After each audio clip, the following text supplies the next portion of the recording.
Okay, first of all, I want to say welcome to you, the members of Osteo Boston. We appreciate you so much. And tonight, I'm counting on you to share your concerns by chat. If you're listening on YouTube, I just want to thank you so much. And we hope that we can serve your needs too. And if you like what you saw today, give us a thumbs up. If you'd like to see more content like this, then please go ahead and subscribe to our channel. I want to say thank you. My name is Shelley Gladstein. I am the host, the founder of Osteo Boston. And I'm excited tonight, very excited, because the woman that we have speaking has been on my radar for a long time, probably since the first few weeks since I started this group. And I want to tell you a little bit about Margie. So Margie Bissinger is a physical therapist, an integrative health coach, and a happiness trainer. She is also an author, and she has over 25 years of experience helping people with osteoporosis and osteopenia to improve their bone health through a comprehensive and integrative approach. She hosts the Happy Bones, Happy Life podcasts and hosted 2 summits on natural approaches to osteoporosis and bone health.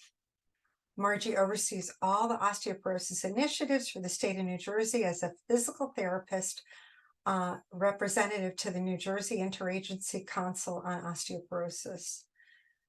She believes that happiness plays an integral role in our bones and overall health. Margie has been teaching her patients happiness habits for over 35 years, and she's seen powerful effects that happiness can have on chronic pain and recovery. Margie has lectured to Fortune 500 companies, government agencies, hospitals, and women's groups throughout the country. She's been featured in the New York Times, Menopause Management, OBGYN News, and she's contributed to numerous health and fitness groups. And so I'd like to now introduce Margie Bissinger. Welcome. Oh, thank you so much. I love the energy, Shelley. This is like the best group. I'm feeling all this positive energy. So it's so fantastic to be here. Thank you. Thank you. Thank you. I know tonight, Margie, you were going to share with us a little bit about your experiences in terms of the root causes that people can, with all your background, I wonder, where you built a career really in the health services. And I guess I'd love to ask you, what was the origin of you building that career? In Anything terms of start getting into that? osteoporosis, or yeah. Yeah. So I'm a physical therapist, and my background was orthopedic physical therapy. And so, and I have my master's, and so I was working with people with neck pain, back pain, but I'd taken some courses in osteoporosis. So I was, and this is way back. This is before Fosamax was even out. So it wasn't so much on people's radars.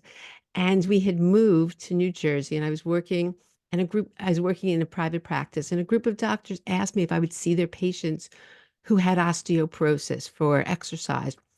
And I couldn't believe what I was seeing. People who were well-meaning, really wanted to do the right thing, but the doctor had just said, exercise and didn't really, or do weight bearing, didn't really give them guidelines. So they didn't know where to turn to. And this is even before the internet. So they were looking into magazines or trainers, and they were doing exercises that were actually increasing the risk of fractures.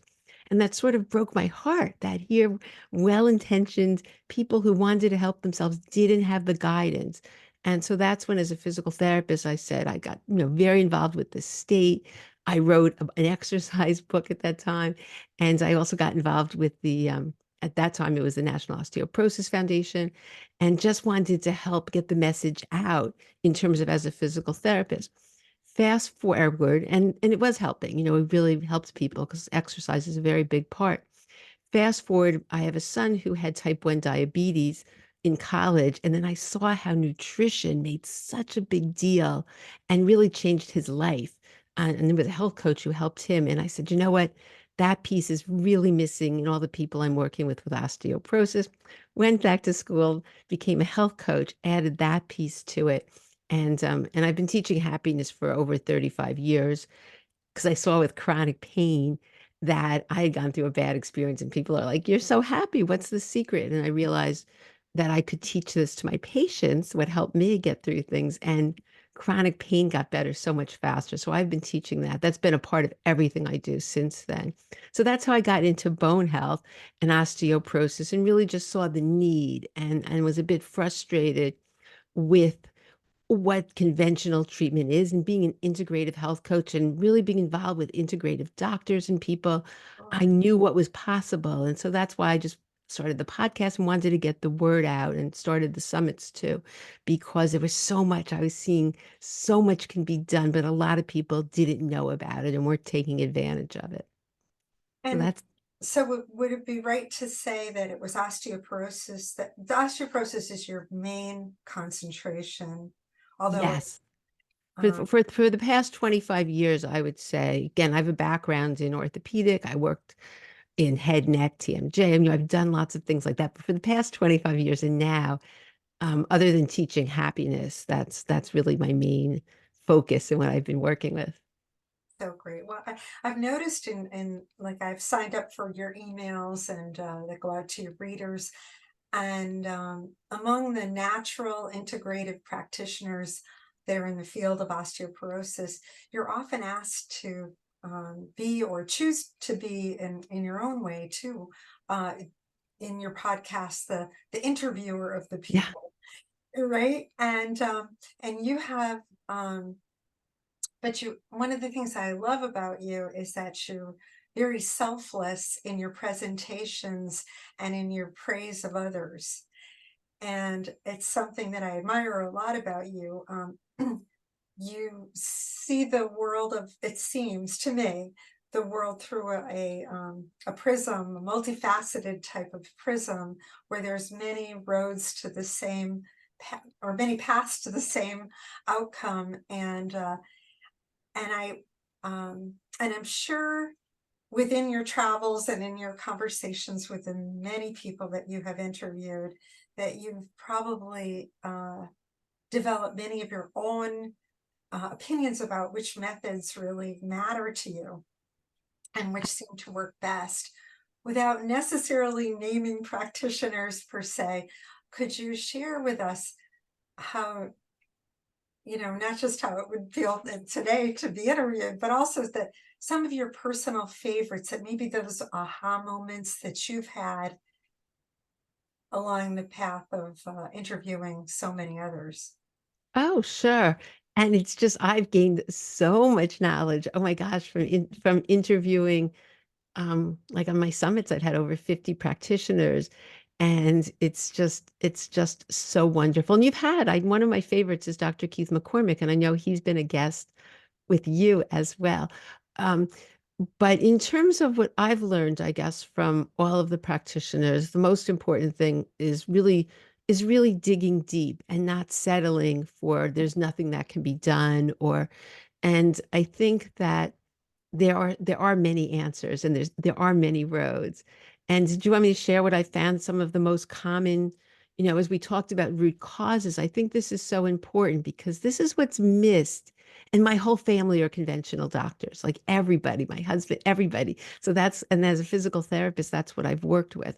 And so again, not that there's any problem, and I recommend, I don't ever recommend people leaving their regular physician, but sometimes in the treatment things are missed. And so oftentimes what I saw was someone would see me and they would have their DEXA, and if it showed osteoporosis they were told vitamin D, calcium, a medication, and exercise. Maybe they were referred to a physical therapist, or maybe they were just saying weight bearing and resistance, and sort of that was it. And what I've learned, the most important thing is you have to figure out what are the root causes? What are your root causes? Because they're different for everybody. And it's not simple. The real comprehensive treatment of osteoporosis isn't simple, but the good news, I truly, truly look at it as you get a diagnosis of osteoporosis and it's an opportunity. an opportunity to look at your life because the bones aren't in isolation. When something's going on with your bone, there's usually something else going on as well in other parts of your body. So it's an opportunity to look at your health and your life and what you're doing and your practices and see where you can make changes or what might be the issue that's exacerbating this bone loss. And then when you do, and all the things you do to enhance your bone health, everything gets better. So I think the majority of people will tell me later on that this was a blessing in disguise because their life is so much different after adopting all these practices and they're stronger and they're eating better and they're less stressed that and so, but anyway, but the point about root causes is there's numerous things. And it's interesting in my summit, which I have another one coming up in January, but so many of the practitioners, and one of the big things I found, and it's silly what it is gluten. So many people have issues with gluten. I can't even tell you in my community or when people that I've been seeing.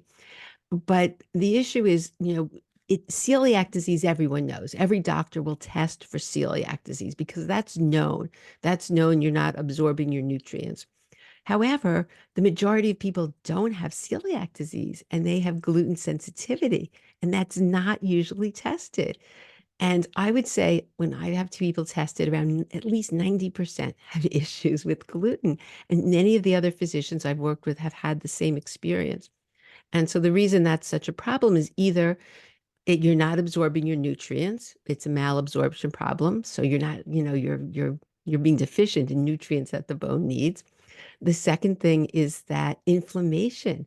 When you have an issue with gluten, it causes inflammation, and the inflammation activates the osteoclast to break down bone or even autoimmune problem with gluten. So that's just something that I've seen, and I was so surprised how so many of my speakers on the summit mentioned that as one of the root causes and something they deal with early on.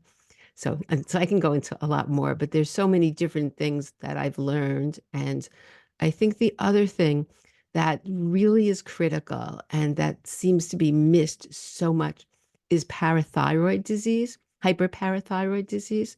Mm. And what's interesting, and I had on the summit, and she's on the summit now, Dr. Diva Boone, who's a parathyroid surgeon. And what I learned was that everybody can look at their blood work. Everybody, because everybody gets a blood calcium level. But the doctors, and my husband's a physician, and he said the same thing. In medical school, they learn if it's a little high, no big deal, we'll just follow it. But as she taught me, that's not correct. A little high can be very dangerous, meaning you have a parathyroid hormone, which is secreting too much parathyroid. Let me have a parathyroid tumor, secreting too much parathyroid hormone, which is taking the calcium out of your bone. So over the years, there have been numerous people. There were the first summit, 20 people found out just from listening to her talk and looking at their calcium levels that they had a parathyroid tumor and needed surgery. Wow. So I'll just tell you the numbers so you know. When you look at your blood work, anyone who's over 40, it should be in the nines. It's a few moles per liter, but it shouldn't be in the tens. If your blood calcium level and you're over 40 is 10 or more, then you really need to look at it in more detail. And she has a great, if you Google Diva Boone, um, I actually have her website too, but she has a whole calculator you can put your values in and really help you. But the point is, I learned that that's missed so often and how sad. And I've had numerous people in that I've seen as patients, and they didn't find out till 4 years later when they've lost so much bone. Oh, So it's something that's just so important and overlooked. And even my husband, he had listened to the summit, and he's an OBGYN, had a patient come in 40 years old, but she had over 10. And so he checked it out. We contacted Diva Boone, and sure enough, she had a parathyroid tumor and she could have lost so oh, much bone. She was 40. So it wow. was prevented because of that. But anyway, it's very important to figure out it's not okay if you have digestive issues. You're not going to be absorbing your nutrients. So Mhm. by just taking a medication or even doing good things like the exercise and nutrition and all these wonderful things and supplements, if you're not digesting, it's sort of like, a waterfall, you turn on the hose, but your foot's on the hose. The water is not going to get through. Your nutrients aren't going to get through. So you need to address these issues. And so often they're overlooked. But when you do, how great your bones get better. I mean, that's what I saw with the gluten. When people stopped gluten, not only did their bones get better, because you can't tell right away, but arthritis got better, eczema got better. There's all these other things that people think they just have to live with. And when you reduce inflammation, these things clear up. So So the root true. causes are just so, so important. And I just believe in digging deep, figuring it out, and and you can. And I've seen this for so many years, and it's empowering because there's, a lot people can do. Wow, that is so interesting, Margie. And I noticed gluten myself. I gave it up a few years ago, and I hike a lot, and I noticed that as soon as I gave it up, um, I no longer needed to take Advil when I hiked because I It's didn't have any pain wow. or afterwards either. And I was always popping Advil. So it's interesting. And of course, we've had people on um, our program that have shared about parathyroid. I mean, not the presenters, but our own Yeah. members, and that is a real issue. That And I'm it's so easy glad for you brought that. people. It's just something you look at your blood. I mean, what Diva Boone taught me was that you can't leave it up because the doctor might say, and it's not their fault. That's what they learned in medical school. It's not as though, but she said that, you look at your own blood work, and if it's over 10, it's a red flag. Or you could go on her website and put in your values of the, because most doctors will check your parathyroid hormone, but that can be normal and your calcium elevated and you still have a tumor. And the good So, news is though it corrects. so Once the it's certain elevated calcium levels should never be above 10. above 10, yeah, if Oh, you're over 40. mm. Yeah, so look, everybody check your calcium. and Yeah. and you and you can put your values with on her. She has a little calculator. If you just Google, I think it's called Southwest Parathyroid, but it's just Diva Boone. It's a really good resource that she And has. what's your last name? Boone? Boone, Boone. Hmm.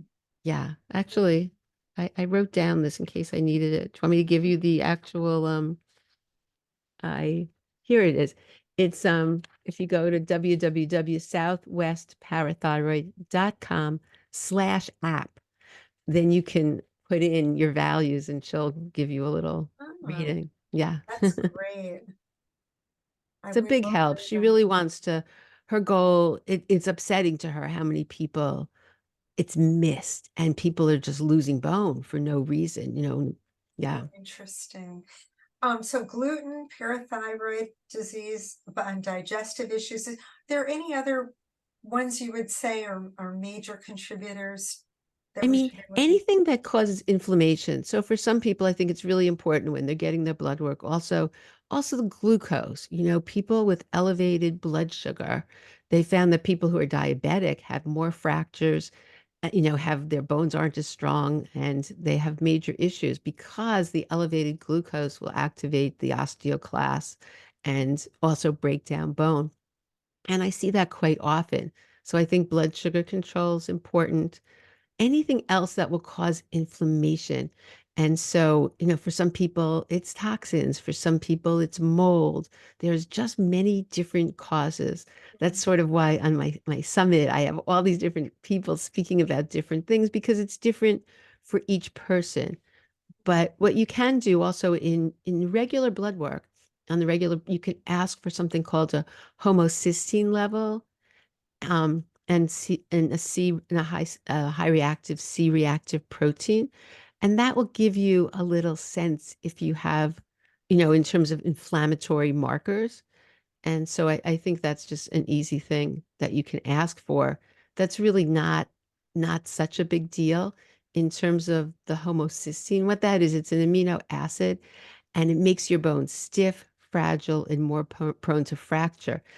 And so what they'll show, sometimes also in the report, they'll say, I mean, it's been shown that if it's over 15 moles per liter, that's been correlated with a reduction in bone density and increase in fracture risk.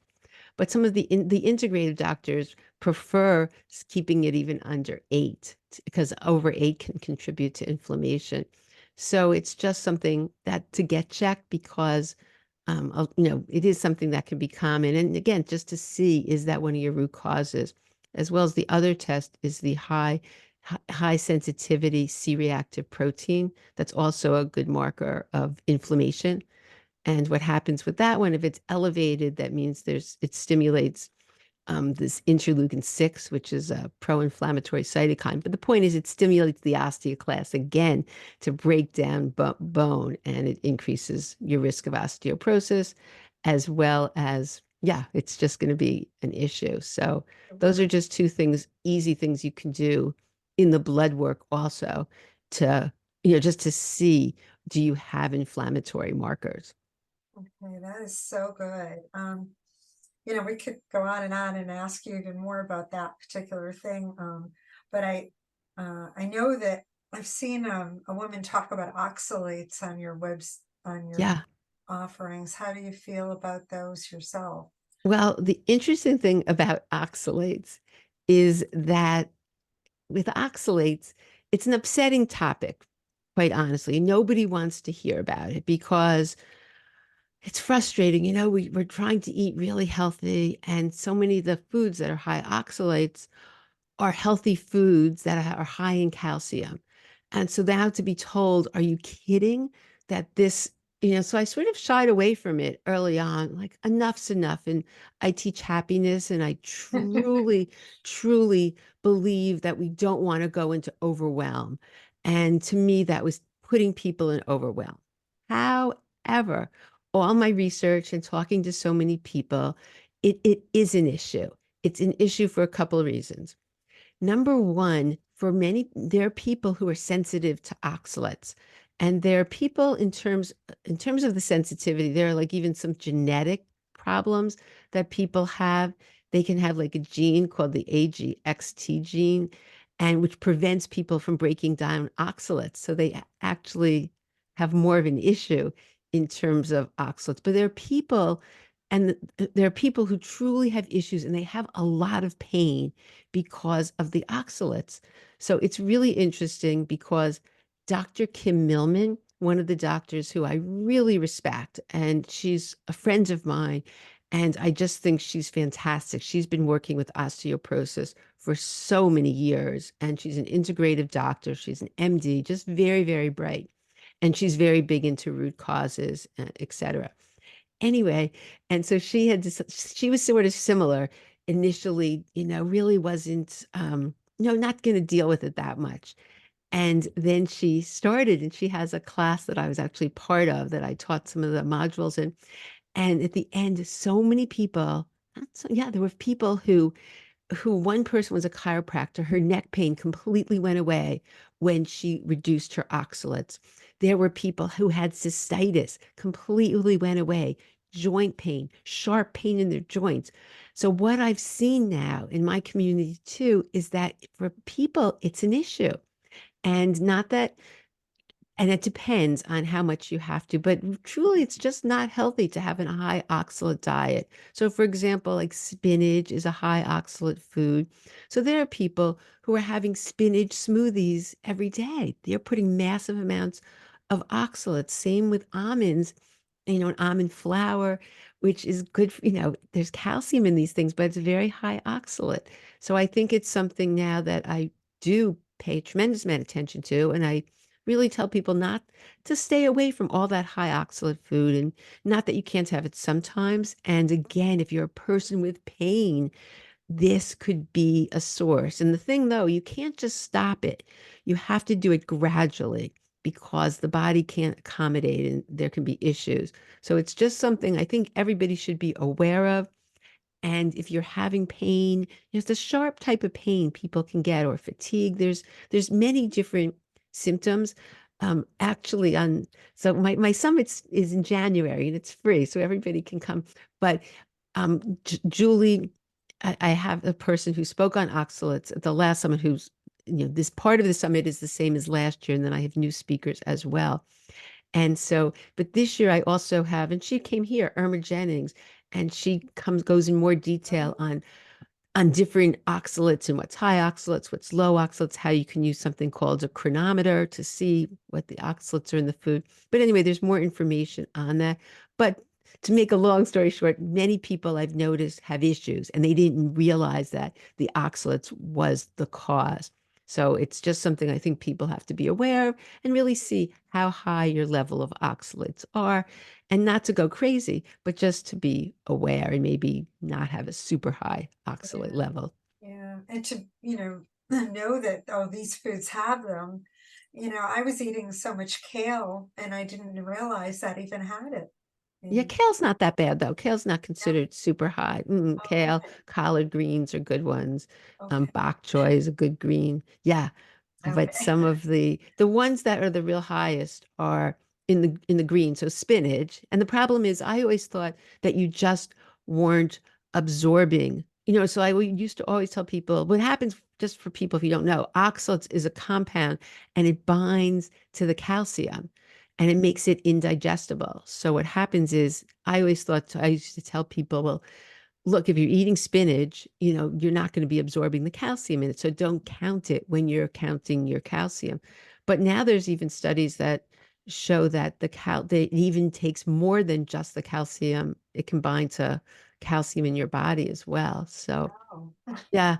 So the other one is the wait, so there's there's the so spinach, and then there's chard. Chard is high in calcium in oxalates as well. And even things like chia seeds. I mean, it's upsetting because there's amazing food. So again, I think it's just a matter of knowing it could cause a problem and just seeing how it works with your diet and maybe not having such a high oxalate count. right. Such a good point. I know that, being that you have such a huge background in being a physical therapist, you must have some opinions, Margie, about, what's so important in our exercise. So would you touch Yeah, on? it's really interesting because things have changed. Things have really changed over the years in terms of exercise. And I think, years ago, we would teach, what's safe and what's not safe. And that's very important. And how weight bearing and resistance exercises can increase bone density, which I've seen, with the good news. And I can't pinpoint because when I've been working with people, I do everything, and that's how I feel. You do the exercise, the nutrition, the root causes, the stress reduction, which we'll talk about, and happiness. So it's all those pieces put together. That's this integrative approach that really, really works. So you don't know which one thing exactly, but the research has been very positive with the exercise. But since the Liftmore trial, I don't know if everybody's familiar with that. It was a trial done in us. Have you, are your A viewers little bit, familiar? but you could repeat it because I don't know who's. Yeah. So there was a Livermore trial that was done in Australia.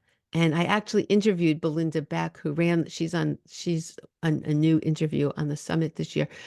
But what they found, which was just so interesting, because they wanted to see people who had osteoporosis, because we know impact and resistance training increases bone.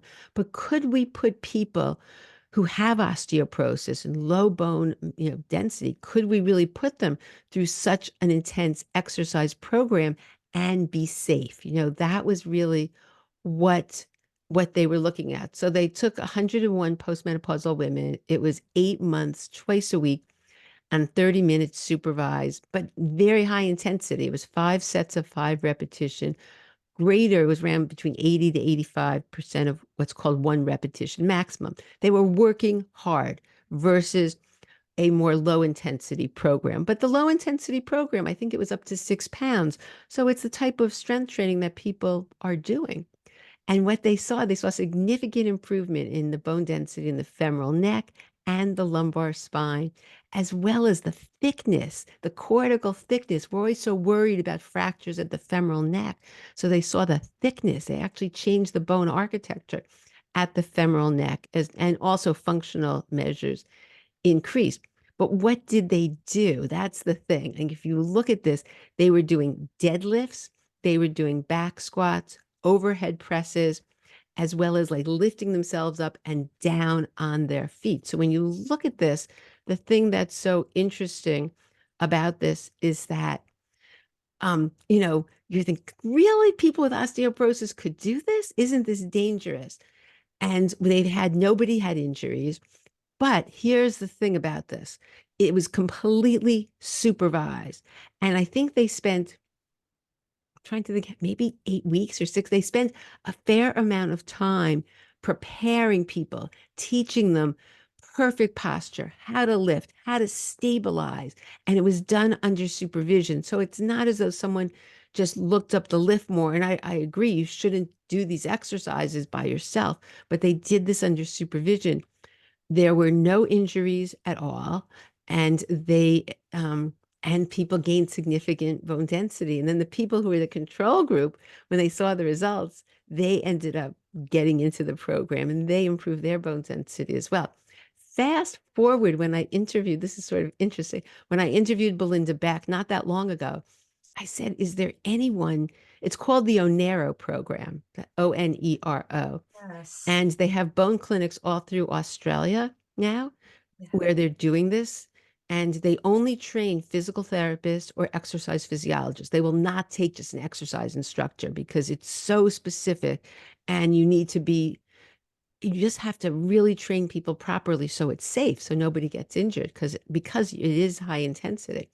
So anyway, I asked her, is there anybody in the United States doing this? And at the time, she said there's only one person in the United States, and she lives in Somerset, New Jersey. I said, Somerset, New Jersey. That's 20 minutes from where I live. Anyway, so I'm going to start the program Yeah. probably in January because I want to do it for myself.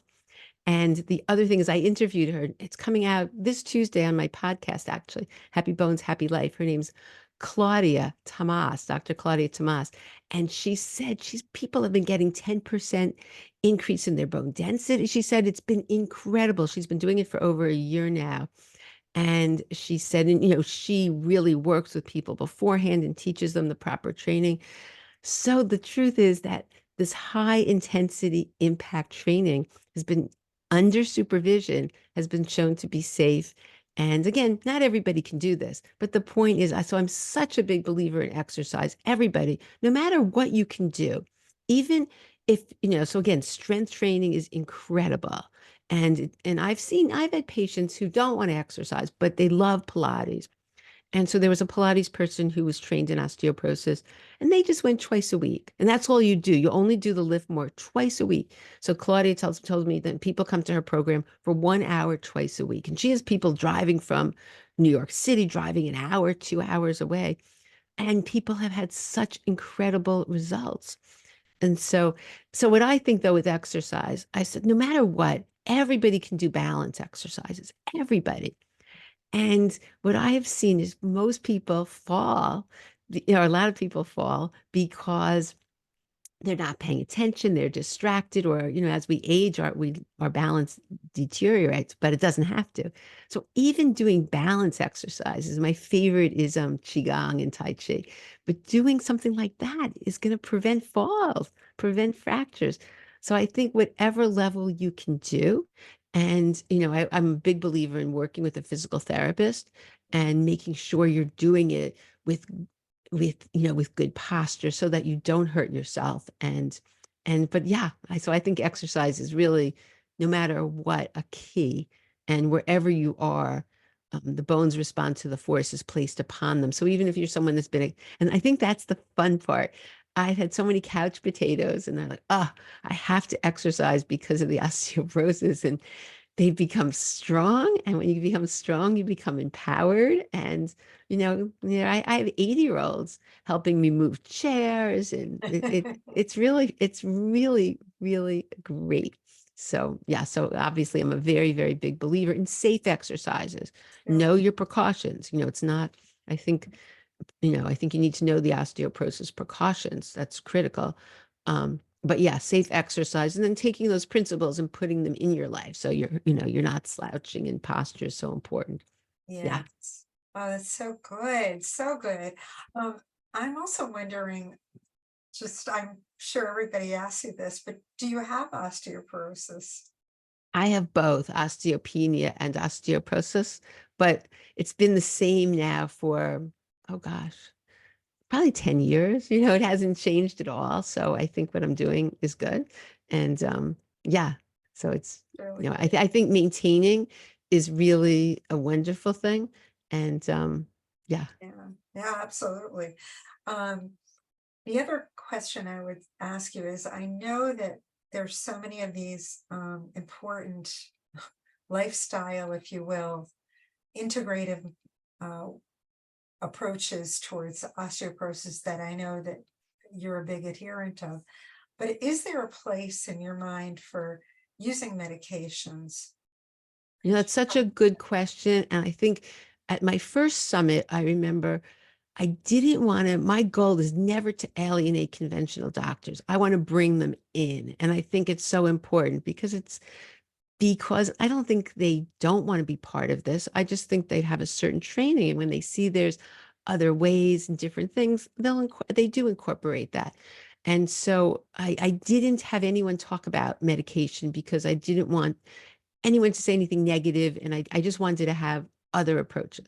Well, I realized that was a mistake because there are people with a -5 DEXA and that just want to, do exercise and treat it naturally. So I think there's a big place for it. And I think it can be used as part of an integrative approach. And so it's very interesting because I've actually with the summit, one of the talks is with Dr. McCormick, and that's what we talked about, how to use medication and integrative approach. And that talk actually, when someone signs up, is available right away. But the point is, for certain people, let's say you do, I'm also a big believer in the CTX to see how much bone we're losing, and as well as the P1MP, just to see your osteoclast versus your osteoblast, what's going on for testing. However, so if someone's losing a lot of bone for some reason, you can use the bisphosphonates, you can use that to buy time to stop the osteoclast activity. So there certainly is a place for that. And for certain people, also all the new drugs, the anabolics that build bone, temporarily, you may need that. I don't want anybody having a fracture. And so I think there is a place. And I think depending upon where you're at and what your issue is, you can certainly do everything else. A lot of times I'll see, oh, I'm going on the medicine. That means I have to do nothing else. No, okay, well, I'm choosing the medicine.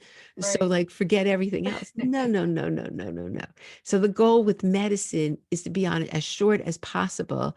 Use it if you need to build bone. You certainly don't want to fracture. As I said, that's our main thing. We want to prevent fractures. And so, yes, I do believe that there is a place for medication for certain, if you are at that point that that this will help you, and while you're figuring out the root causes, so I mean, it was interesting. That's what Dr. McCormick did for himself. He went on medication for a short period of time. He went on both, I think it was Fosamax and then Forteo, until he figured out one of his was gluten, figured out the root causes, and then he was able to get off. So I think, sure, I think it's important. And I realized after the first summit, the second summit, I asked every doctor, so what's your thought on medication? And I think most people think there is a place, but too often the problem I see is that it's the first line. I mean, I see it all the time. You have -2.5. Okay, medication, like right Right. away, putting on a Yeah. medication. And to me, that's not correct. And I think I've seen so many people improve their bone density without medication. There's so Sure. much we can do. So I think depending, it's a true depending and working with, your physician and really seeing where you're at and what is your fracture risk and where you want to go. Because, like, as you're saying, you can address it somewhat with medication, but if you don't fix some of the lifestyle changes, you're going to continue to accelerate your osteoporosis um, situation, that it will continue, even Oh, though you're, yeah, absolutely. That's the problem, that, you're putting a Band-Aid on things. You might be sort of, and depending, some of the medication, right, your DEXA might look better. However, it's not really changing the bone quality or the bone strength. So I think it is somewhat, it is for, yes, you absolutely, that's the key. The key is to figure out what's going on. And we'll talk about the stress as well, because I think that's a piece that people sort of poo-poo, Yeah. don't think it's important, but I think it's absolutely critical. I went to an integrative doctor who had prescribed, had looked at my root causes, and one of the things she told me was that I had sleep apnea, Mm. and that was actually being a real problem for me in my own osteoporosis journey. And it was pretty illuminating because I didn't know. I like it, as you were saying, you find out these things about yourself and it helps your entire health situation. So Yeah, that's the good part about it. And sleep is so important. Something like not getting a good night's sleep is going to majorly affect the healing of your bones. So yes, all those things that we sort of, oh, I only slept a couple hours, or all those things that we think aren't important are huge. And yes, and everything changes when your sleep gets better. so true. One of the things you've mentioned is, and I know that you're known for this, is the happiness Yeah. component. Would you share a little bit about how you came to that, or even about what we should do to become happier? Oh, How do we absolutely. get happier, Margie? Well, the funny thing is that, as I said early on, I was working in Chicago and with chronic pain. I mean, my patients were truly miserable. They had head, neck, TMJ, and I had gone through a bad situation in my life right before that. And, they're like, Margie, you're so happy. And I'm like, they only knew what I had gone through. They wouldn't say that, but it hit me at that moment, you know, that I was happy despite not having a good situation, and it wasn't dependent on my situation. And it was an inside job. And that's when I started telling you that I started then, like, what got me through this? I'm going to start teaching my miserable patients who are just complaining and, oh, they were just so negative. And miracles started happening. I mean, neck pain, back pain got better so much quicker than with just conventional physical therapy. And then you started seeing, their eyes light up and personality returning. And it was just so heartwarming. So the truth is, we all have what's called a happiness set point, and it's our base level of happiness. And it's sort of like a thermostat where it can be turned on, turned down, but we all hover around the same, and they found people win the lottery. They're happy maybe for a year, but it goes back to their base level. Even people who become paraplegics or have injuries, unless they're like in dire poverty or something, for most part, we have a certain level.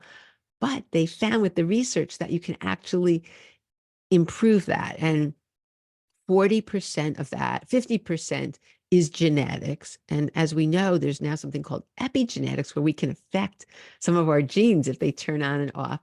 But, the situation where people would always say, oh, if I only had a different husband, or if I only made more money, I'd be happy then. That's only 10% of this. And they've studied this. 10% of your happiness is based on your circumstances.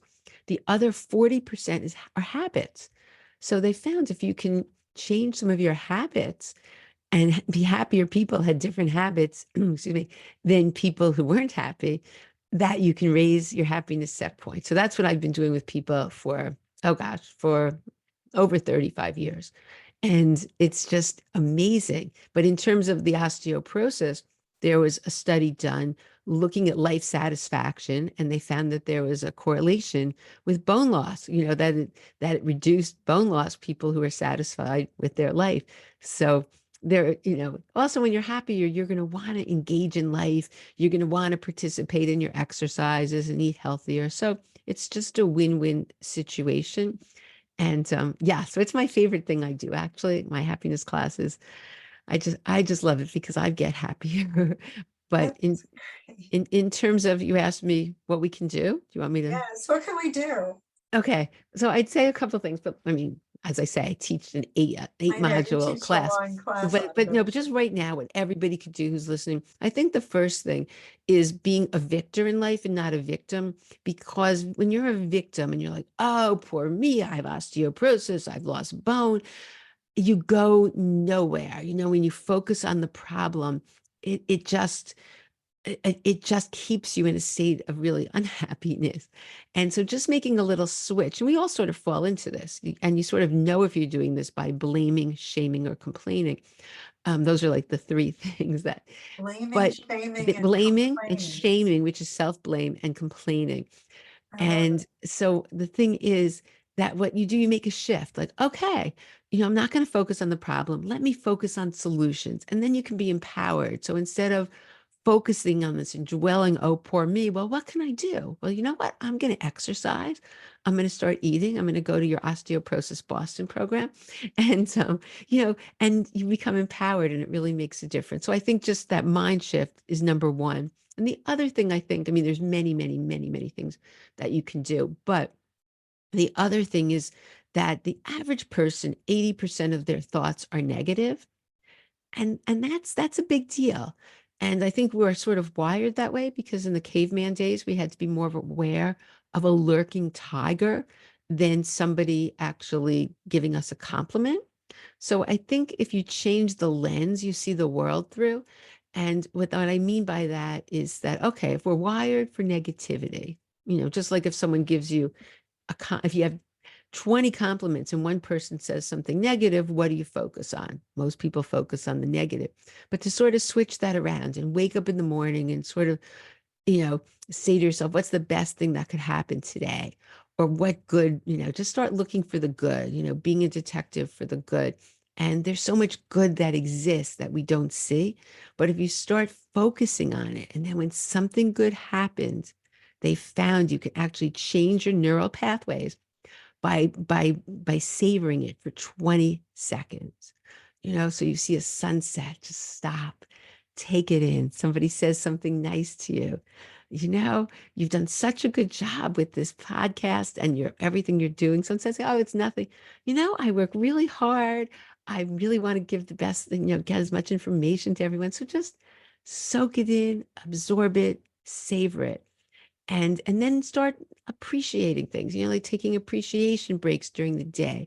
And what you focus on grows. So when you start focusing on the good, you'll just start seeing more good in your life. And that's one of the ways that really can make a difference. And even just being aware of the negative thoughts, not that you should put them in the closet because that doesn't work. You can't just hide them. I think, and there's many techniques, but just start, you can even question them. Like, is it true? There's many things to do. And, I like The Work by Byron Katie, where they question the thoughts, but there's a lot of things. However, the point being is just start noticing them and just start really focusing and celebrating the positive because there's a lot of things that are not going right in the world today, and we could completely be absorbed by that, and we don't want to dismiss that, but we also can elevate our happiness by there is a lot of good and a lot of wonderful people and kindness and good things happening, and just sort of celebrating them and expanding them. And but the other thing with osteoporosis is stress is just a very, very, very, very big issue. And the stress hormone cortisol reduces the bone building cells, the osteoblasts, and increases the activity of the osteoclast. So, too many people just sort of don't worry about this piece. They're so worried about, are they exercising properly and are they eating properly and supplements? But the stress itself is something that is equally as important. That's what I've seen. They're worried about their osteoporosis, Yeah, yeah, even that, that's a exactly. problem. And yeah, I think, in my old life, I was a sales trainer, sales leader for an organization. And that was the one thing I always talked about was, how to project being the happy person that you are. But first you have to be happy. It's really, And yeah. right. It's so true. And the funny thing is people always think, oh, that's the most selfish thing I could do, work on my own happiness. Everybody needs me. It's just the opposite because it's contagious. And when you're happy and you can feel the vibes, when you're happy, everyone around you is elevated and happy. And so your whole family, your friends, And so it's probably the kindest thing you can do is do practices to work on your own happiness so that, then you can be your best out in the world and really make more of a difference, as well as helping your bones and everything else. So true. So true. So good. Well, there's so many things I'd love to ask you. I feel like I'm being a hog a bit, and I bet we have people that are sitting here have a question as well. So let me just take a look at the chat for a Sure. moment, which I have not done. Um,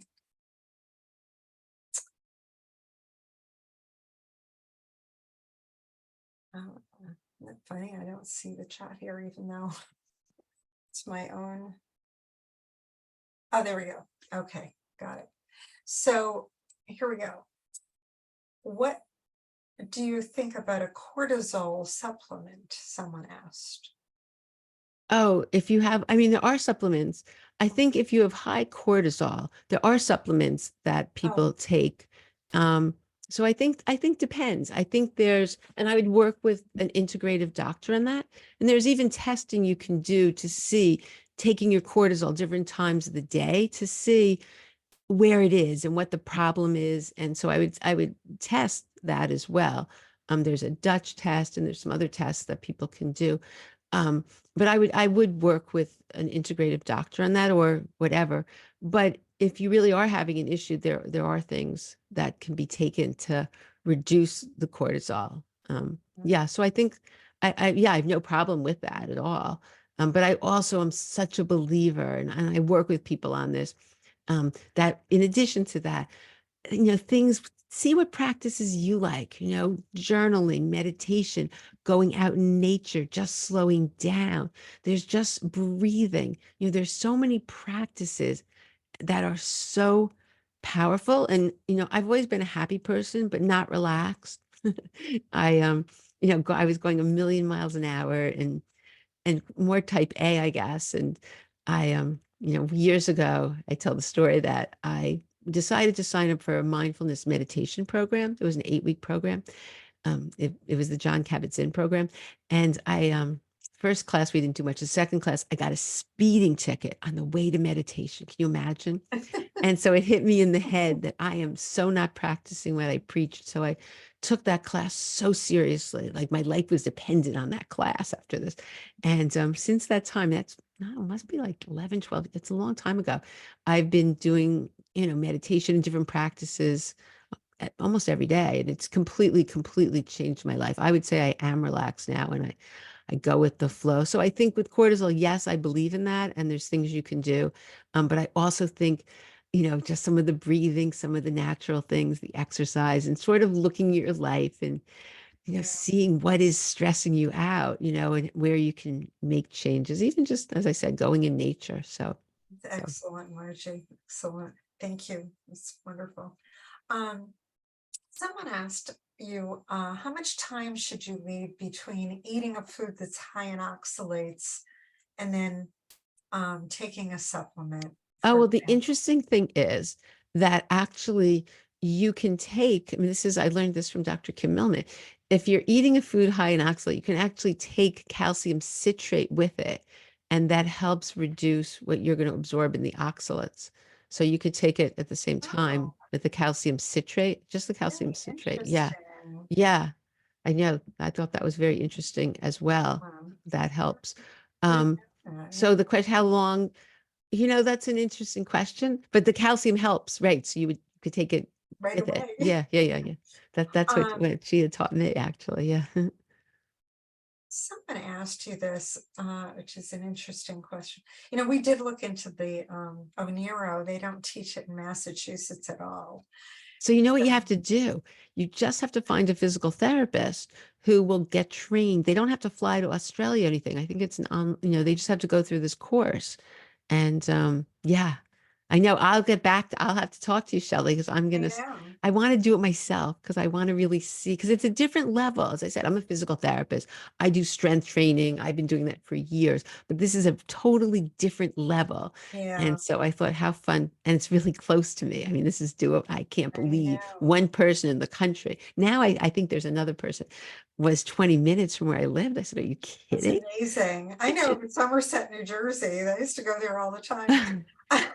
Yeah. But it's a little bit of a hike from Boston. I need to have you move to like get a house in the Cape or something. I think we just have to get the physical therapist to know about it. And I think Yeah, lots of them are going to want this training. I would think so. Yeah. Anyway, here's a question. You mentioned the Lift More program. This person has wants to know how they can improve their femoral neck, the density of their femoral neck. Is that something that would also assist with that? Oh, Maybe sure. I mean, the femoral neck, it depends, like jumping, things, again, if you can, things that are, and I always recommend you speaking to your physical therapist before, but, things you'd be putting impact if you're jumping, different exercises where you're doing squats, where you're doing things, that it's the part of the hip that goes in the, and as well as resistance exercises on the leg. So all of those things. Um, I noticed on your program that you curate a lot of great topics. I'm like, oh my gosh, what is Margie doing today? Uh, and one of the people that I saw that spoke on your podcast was a couple times, I think, was um, tap dancing, the class. oh, yes. Tell us Well, about that. the funny thing is, yes, that was Penelope Wasserman. And she just started, and I'm just a big believer that you have to love your exercise. And they've also found different, it's not, you want to do different types of exercise. They found that's even more effective. And so Penelope has been doing Pilates and she's been working with the National I always call it the Bone Health and Osteoporosis Foundation for years. I mean, she's been an ambassador for years. And that's what she specializes in osteoporosis. And so she was the one that presented to me. She says, I love tap dancing. And I think it's really great, for the bones, whatever. And she's starting this program. I said, great, come to my class. So we had the most fun. And the programs, we had so much fun. And it's weight bearing. And it was just really a great thing. I mean, they haven't studied it in terms of exactly with bone density, but you're getting weight, you're getting exercise. Um, there was another woman who came to the class who's been teaching this for a really long time. And she also showed that if it's too hard on the floor, you put like a wooden board over like a carpet or something. So it's not, if it's not comfortable, but it was so much fun. I want to continue it. Now she's going to be doing it. She's doing it on a regular basis actually now. So, Sign me up. I want to it's do it this. was really fun. We were just all laughing and yeah, I just believe, because there were people that were like on the treadmill, like, oh, I have to exercise because I have osteoporosis. And Sure. and guess what's happening? All this negativity while you're exercising. No, no, no. Get up and dance. You can find ways that you can enjoy it. And, I Absolutely. think the strength training is so empowering. When you get stronger, you feel great. Yeah. So, but yeah, I did, yeah, the tap dancing. And I also love, love, love. I met this physical therapist who also was a Qigong master, really, trainer. And so we developed this program together called Bone Strong Qigong. And it's been so great for Oh, balance and agility. And it's really been, lots of squats in there and it's just been really fun. So yeah, there's lots of ways to improve that are also enjoyable. it was so good. Okay, let's see. We've got a lot of questions out here. We'll try to get to a few more. Let's see. Sure. Um, how many days a week do you recommend weight training? You Um, know, I would at least twice. mhm, The Onera, that's all they do is twice. It's pretty intense at that program. I would say 2 or 3 times a week, but minimum twice. Like some people go to a program in New Jersey. We have this free program called Project Healthy Bones that was based on the Tough study. Um, and it's with weights And, it only meets most classes once a week. So I'm always encouraged because I'm always encouraging them, make sure that people do it a second time because you really want to really gain the benefit at least twice a week with most, that's what the research has shown. So I would say twice a week. It doesn't have to be a long time either. Good to know. Um, Someone asked about, and I've wondered about this too, I love protein shakes, but I always see that people are also taking collagen shakes. What's your Oh, I feeling think on? both are great. I think protein collagen doesn't have all the complete protein that the protein powder does. So a lot of times people will put both in. Yes, so I think collagen, I take collagen every single day. I think it's helpful for the bone matrix. However, there's a little caveat to that. And I learned this through Trudy Scott, who has a talk on this on the summit, who's an anxiety expert. And some people have increased anxiety with collagen. So it's just something to be aware of. There's ways you can fix that with like amino acids. I think taking L-tryptophan. I'm not sure of exactly. But Trudy has a whole talk on that. But but anyway, yes, I think collagen is very helpful. There's nothing negative about it, and it certainly helps the bone matrix. Protein is a really interesting topic because what they found, years ago, they thought, oh, too high protein, you're going to cause calcium loss in the urine and different things. But just the opposite with the research that most people as they get older are not getting enough protein. And I see that a lot. And then you can get what's called sarcopenia, where the muscle starts wasting. And, the bones need protein.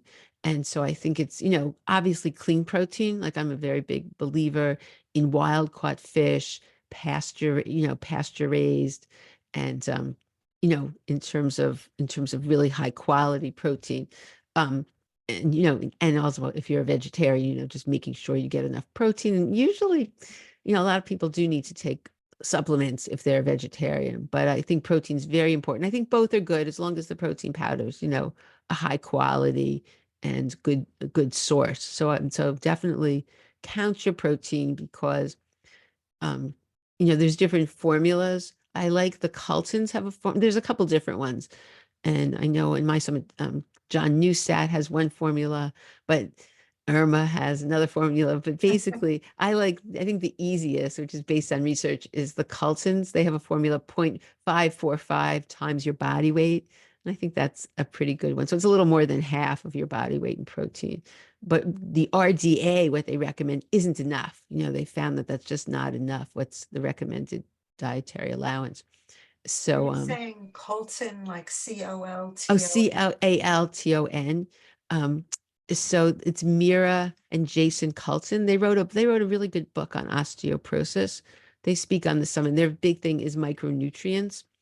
I'm trying to think of the name of their book, Rebuild Your Bones. It's actually a very good book. Um, and so they're on my summit as well, but that's their formula. And I know Irma is like half your body weight, and I know John Newstat's a little bit above that.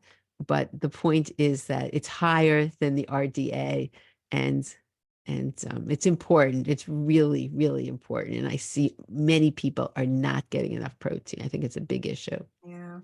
I think I've noticed even I had gotten COVID and it was one of the weirdest side effects was if I didn't eat enough protein, I didn't feel good at all, but in my recovery. Yeah, So it's interesting. just it definitely it affects you.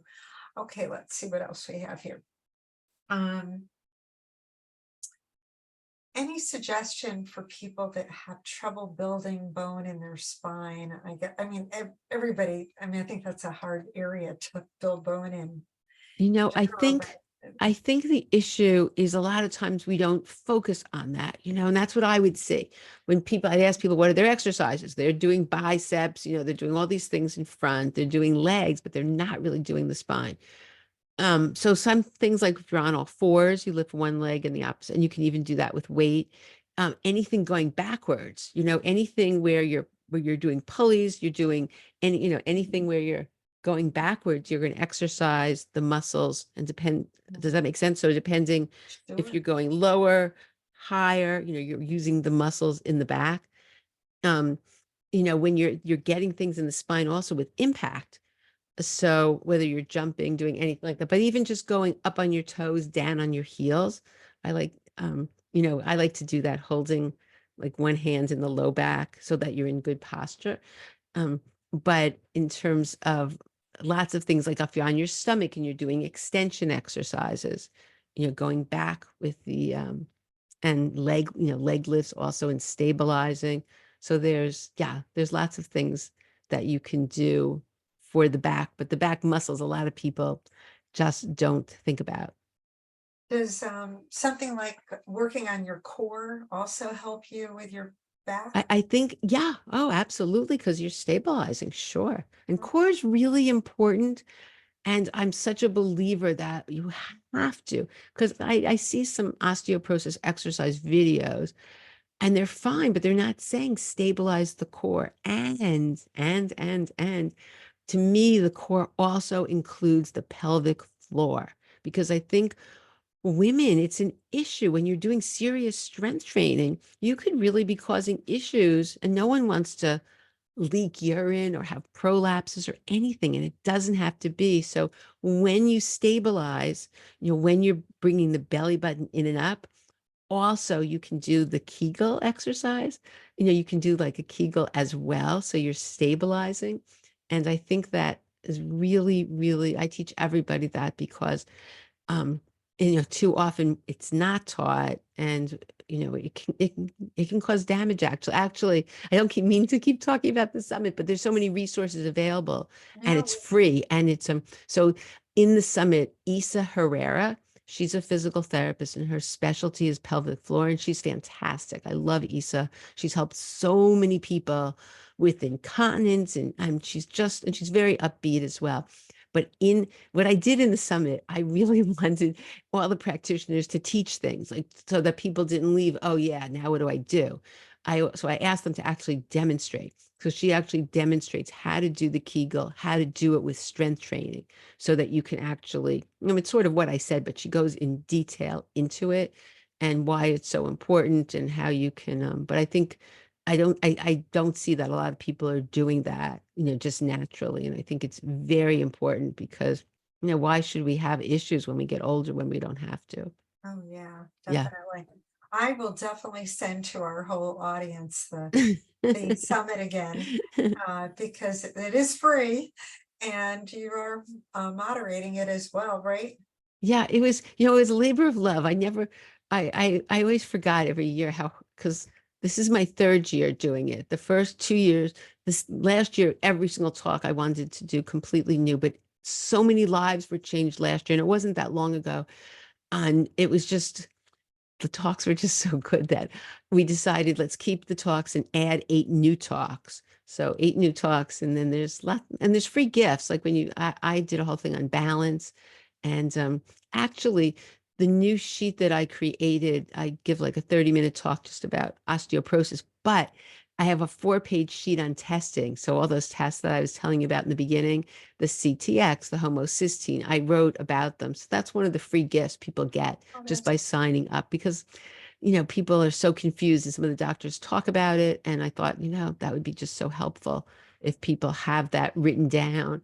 And but anyway, yeah, so it was a labor of love, and it was always so much more work than I ever thought. Like I liked them. But then afterwards, you just have to save one person who got parathyroid surgery and changed their life, or one person. The other thing is people found doctors. Dr. Kim Millman has this really wonderful course. So no one knew about her, but after the summit, people started seeing, become part of her course.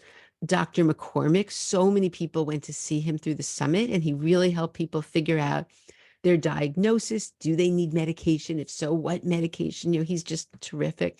And they found people that they wanted to work with, or they decided to get involved in Qigong, or, what Sherry Bet, I mean, whatever it was. Oh, and that's the other thing. Sherry Betts, this summit, the day one, so Sherry Betts has 2 talks on there, but the new talk is outstanding. She goes into all the exercises, and then afterwards, though, she shows people how they could start doing impact safely. So how they could safely do some of these techniques. So it's really good. A whole half hour demonstrating exercises too. So It's yeah, gonna be so great. I can't wait. yeah, yeah. So when I talk about, you see, and then I do what I do every morning, and I did all new ones this year. I do happiness habits. So I start each day very short, like with one happiness habit to do through the day, and then I go through the presenters for the day. But Oh, yeah, it's great. exciting to me because, as I said, when I first started this, I found that the practitioners were sort of in their own silos, like they were getting, because I go to I'm part of this mindshare community where I know all these doctors who are doing great things, but they weren't sharing what they were doing that could help the bones, and so it was fun to put all these people together and just let people figure. It's sort of like a smorgasbord. The key though, when you're listening, is not to get overwhelmed. You can't. You have to, and just even what I talked about tonight, the key is you just are very happy, do one thing and just congratulate yourself, like, yay, that's amazing. Right. And because overwhelms the enemy to any kind of progress. And so it's just really important, I think, because this isn't an easy diagnosis, but yet it's not something that happened in one day. And so you gradually, okay, I'll do this. Maybe I'll give up the toxic, I don't know, toothpaste or the toxic hair, shampoo, whatever. You do one thing, or you add a green leafy to your diet, and you just keep gradually doing things. And all of a sudden, a year or two go by, you're like, wow, look at this, what I've done. But yeah, with the summit, it's a smorgasbord. You don't get overwhelmed at all. And just, whatever you get, if you get one thing out of it, it's good. That's sort of my feeling on it. So great. So, so great. I could talk to you forever, I think. I'm going to take one more question and then I'm sorry if we've kept Oh, you I don't mind. on This the is my show. pleasure. I'm Um, happy to stay here. Someone asked me this twice, and I'm sorry if I skipped it the first time, Lee. I don't know how I did. I meant to go back to it. I read that vitamin K is crucial for calcium absorption and that the food with the highest concentration of it is natto. Natto. Yep. Natto, however you Yep. You pronounce read that. correctly. And Absolutely. I Is that the decided question? to No. eat it daily and noticed that my GI issues completely disappeared as it is a probiotic. However, I didn't know about oxalates and I just looked it up and saw that soy is a high oxalate food. Should natto be avoided or is it okay because it's fermented soy and perhaps not as high in oxalate? I don't even know how high soy is. That's an interesting question. But no, no, stay on natto. Oh my gosh. Natto. And I know there have been people in my community who say you can buy it and it's tasty because I've tried it. It's very slimy and it really turned me off. However, I know there's ways to natto. First of all, K2 is crucial. It's absolutely essential because there's two types. There's MK7 and there's MK4. And we could go into that. But the point is that regardless, what K2 does is that it takes the calcium, it sweeps it out of your soft tissues and puts it into your bones. So it's so very important. And I'm not sure why there's been numerous studies on it. I just don't know why it's not something that, every conventional doctor, in addition to calcium and vitamin D, which they will tell you, they say, it's K2. And I think it's dangerous to have high vitamin D and you're getting all this calcium and you're not getting K2 because, there have been studies showing too much calcium can go places we don't want in terms of cardiac issues, nothing conclusive, but there've been, things that indicate that we definitely don't want too much calcium. But the K2 at least is going to take it out of the soft tissue in places we don't want it and make sure it gets to the bone. So yes, now natto is a very, very, very high source of K2, and people in Japan where they have the highest areas of natto have way, way reduced osteoporosis. I mean, there's a huge difference. They can map it out. So yes, I didn't know. I don't know about natto and oxalates. I can find out. I will find out about that. Actually, it's a great There you question. go. But no, keep taking the natto. It's like fantastic for your bones, Mhm. and it's really someone recently, one of my classes, someone started and she's eating this natto and she's saying it's really good. It was like a different brand. I have to check this out. But yeah, but for everybody else, I mean, definitely K2 is a staple. I think everybody should be on that, whether it's, you know, MK4 or MK7. And yeah. Yeah, it's hard to get MK7 here, and that's the one that they've done all the testing on. Wait, what do you mean it's hard to get MK7 in Boston? Well, I see MK4 much more than I see Really? The MK7. interesting thing is, the research on the falls is more with MK4. However, it has a very, very short half-life, and the research was 45 milligrams. So it's a very high dose that they showed was effective in reducing fractures. Now, I know Dr. Millman has been doing this work, I think it's like 15 years, and she's had like very few people fractured, but that's what she feels is her absolutely key thing. But she said nobody, because it has such a short half-life, it doesn't stay in your system. So ideally, you would take it 15 milligrams 3 times a day, but people don't do that. So she just has people doing 15 milligrams twice a day um, in terms of the MK4. Now, the MK7 is very different. It has a long half-life. The research has showed around 180 micrograms. So, you can take it once a day. It's much less expensive. And there is more research on that in terms of, there's good research on it. It's just not as much on the fractures, but yet the research on natto, which is the fermented and more like MK7. So I think both are good. You can get both. I know, in like on full script, I can get both the MK4s and the MK7. So I On think it's which a one? On, full script is what I use oh, to it's just full script has all the different supplements. So the brand, I'll tell you the brands if you want. Thorn has an MK4 that's like in drops, and that MK4 is it's a little hard in the bottle to pull out. The other brand, trying to think of the brand now. Oh gosh, I can't think of the but it's brand. on full script. It's on Yeah, full yeah, script. yeah. I mean, I have a full script account that has I put it under supplements I like. I put both MK4, MK7. Um, Also, Dr. Neustadt has an MK4 with his calcium, and yeah, an MK7. There's Vital Nutrients. There's Microbiome Labs has an MK7. So there's lots of ones that are All right. good. Yeah. Okay. Glad you told us about that. Um, well, I am thrilled that you've been sharing all this. Is there anything you'd like to leave with us as a final thoughts? Just in Yeah, I so just think, appreciative, frankly. You're oh, amazing. oh, you're so sweet. I just want to leave people with be empowered, and just know that what you're doing for your bones, first of all, congratulate yourself, because just being here is taking the first step. And I just think, as I said, it's truly a win-win situation. That's what I see, that people later on look at it as an opportunity to just see what areas they may have missed in their life, whether they're addressing their stress or their happiness or their food. And when you do that, just like you said, all these things got better. All these, just things get better. And you look at it, and I just think life's like that too. Sometimes our biggest challenges are our biggest growth opportunities. And so sometimes this diagnosis can be a challenge. And, it's not like we're happy about this, but yet when you do the steps and all the good things, I just think, in the long run, you're going to end up with a lot of benefits. So I guess I'll leave it at that.